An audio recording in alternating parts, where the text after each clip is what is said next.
I went straight to the kitchen to get myself a brownie. Like, I mean, what's wrong with me?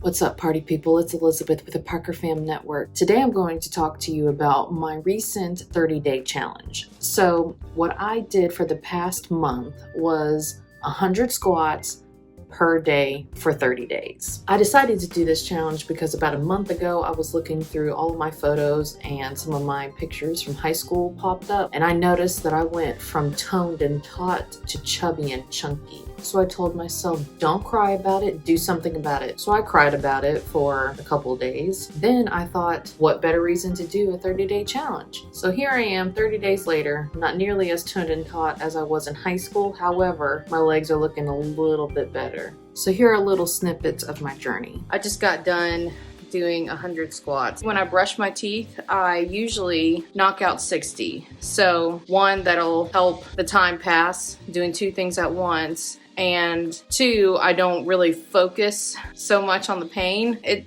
gets a little difficult around like the 50 mark, and then that's when I'm just like, oh my gosh, I feel like a newborn baby giraffe. I just got done with my second day of doing 100 squats. I wanted to film it because then I'm more likely to actually go through with the challenge and finish the challenge. This is the calendar in my bathroom. Yay, office. I started yesterday. I did 100. Today I did 100. I think this is the most I've done consecutively. I'm actually going to record my measurements and see how it goes. Okay, so I just put Bubby down for a nap, and about an hour ago, I filmed after I did my squats, and I'm not trying to change my diet per se. I'm just trying to probably minimize the sugar intake. But literally after I put him down for a nap, I went straight to the kitchen to get myself a brownie. Like, I mean, what's wrong with me? This is why I look like Jabba the Hutt. And this is why every time I walk, my thighs wiggle like Jello. This is going to be a struggle. I'm going to stick with the 100 squats.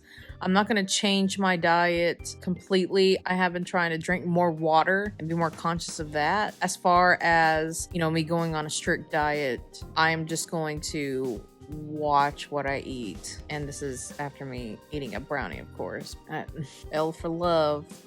Okay, party people, listen up. This is day 8 on my journey of doing 100 squats a day, and I'm about to show you my progress. So I started on the 23rd, and I was consistent for 2 days. I did not do it on the 25th, but I'm gonna make up for that. Was consistent, and then the 28th, I'm not gonna say I was only able to do 50. I just got lazy and didn't finish the 100, but I made up for it here. So I did 150 squats today. My plan within the next couple days is to do the 100 for each of these days, but also make up for the time that I missed. Since I've been doing this for 8 days, or 8 minus 1, I should say, I'm not sore.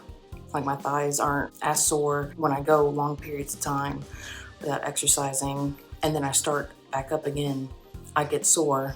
Well, that's not happening anymore. I feel like my legs are stronger, still look like a cow. I feel like it's getting a little easier. I'm just gonna continue. I know I'm gonna at least gain a lot of strength from this. Okay, listen, Linda, listen. I am in week 2 of my 100 squats in 30 days challenge. I have been more consistent this week than I was my first week. I dropped the ball yesterday, which was May 7th, because it was just a weird day for my son Roman. I started to do my squats, and then he screamed bloody murder in the middle of his sleep. So I had to go tend to him. I just got out of the shower. I'm about to do my whole routine as far as my face teeth, all that good stuff. And while I am brushing my teeth, I'm going to do my 100 squats. So this is my calendar at the end of the 30 days. So I started the 23rd of April. I missed the 25th. See here, I only did 50, but I made it up right here. And I actually made up for missing the 25th. And then if you look at May, I missed 1, 2, 3 days in May, but I did really good. I am super proud of myself for actually sticking with it and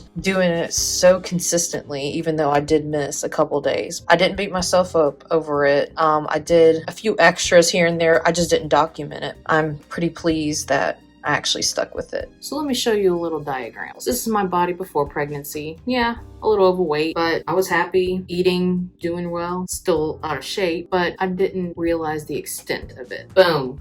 After pregnancy, went from a smiley to a straight face. So I gained 40 pounds during my pregnancy, and I've actually lost all of the 40 pounds. However, all the fat in my body decided to migrate in these regions right here. So if you look right here, these represents the fat deposits that are currently sticking to me. So at the beginning of this challenge, it looked like someone stuffed a bunch of bubble wrap underneath my thigh skin. And then as the challenge went on, I noticed that my thighs were more defined and more toned, and my butt was being lifted. My stamina for doing the squats increased. So during the first couple of weeks, I did just regular squats. And then I thought, well, maybe I can include some variation in that. So I included jump squats, pulsing squats, and kick squats. So I challenge you to do something, whether it's a week, 2 weeks, a month, a year. These squats took me about, 3 to 4 minutes a day. I was doing squats while I was brushing my teeth, while there were commercials, or if I was waiting for my green tea to cool down. There were 4 days during the month that I did not do the squats. It was either because I forgot or I was just too tired. But I still stuck with it. I didn't say, oh, messed up, I'll start again another time, because that's exactly what I used to do. I continued, and some days I actually did extra squats to make up for those. So by the end of this, I should have done 3,000 squats, but I ended up doing 2,850. I'm pretty happy because I stuck to it. Most of the time in the beginning, I have all of this energy. I'm like, yeah, let's do it. And then by like day 4, I'm like, oh, I don't feel like doing it anymore. And I'll just jump off the bandwagon. So after the 30 days, I'm still doing squats. So I'm going to continue with doing squats while I'm brushing my teeth. Now, as far as before and after goes, so I did my measurements because I was a little too embarrassed to do before and after pictures. As far as my measurements go, here's another diagram for you. So my waist, it stayed the same. I'm gonna be honest with you, I ate a bunch of Oreos, chips, Reese's, chocolate, whatever. So not surprised or bummed about that. For my hips, I actually gained a ½ inch, so my butt's noticeably more lifted than it was at the beginning. And then my thighs, it's measured the same. However, it's a little less cut, it's cheesy, and it's more defined and toned. So I can actually see my quad muscles, whereas before it totally got lost in the sea of fat. I hope that this video motivates you to do something different, whether it's physical, mental, whatever, to take care of yourself. And if this video motivated you, hit the like button, leave a comment down below on what your next challenge is going to be, subscribe, and look out for my next challenge. I'm going to either do one of two things. I'm going to do a push-up challenge, which is I'm going to work my way up to 50 push-ups within 30 days, or I'm going to try the 2-week ab challenge that's been going around. So I actually might do both. But guys, thanks for watching, and I'll see y'all next time. Bye.